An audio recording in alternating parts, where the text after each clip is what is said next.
আসসালামু আলাইকুম। তো দারাজ থেকে হচ্ছে একটা ফেসিয়াল ক্লিনজার বোতল একটা অর্ডার করি। সেটা হচ্ছে এমন যেটাকে ফেনা বের করে।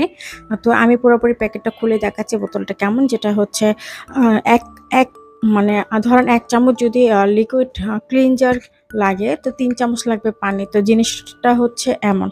তো এই যে হচ্ছে পুরোপুরি বোতলটা আমার। বোতলটার প্যাকেজিং কিন্তু খুব ভালো আসছে। আর এটা আমার মিনিমাম আসতে টাইম লাগছে হচ্ছে ১ মাসের মতো। তো এই যে ক্যাপ পুরোপুরি বোতলটার এটা হচ্ছে এখন টোটালি খালি। তো আমি এখন দেখাবো কিভাবে কি। তো ধরেন হচ্ছে আপনি একটা যেকোনো আপনার ফেসের যে ক্লিনজার ১ চামচ নিবেন। তো আমি হচ্ছে একটা জনসনের লিকুইড দিয়ে দেখাচ্ছি। তো ৩ ভাগের ১ ভাগ হচ্ছে ক্লিনজার হবে আর ৩ ভাগ হচ্ছে পানীয় হবে। তো এটা নিয়মই এটা হচ্ছে এটা। কেউ এটা দিয়ে হ্যান্ড ওয়াশ করে, কেউ এটা দিয়ে ফেসিয়াল করে মানে ফেস ক্লিন করে।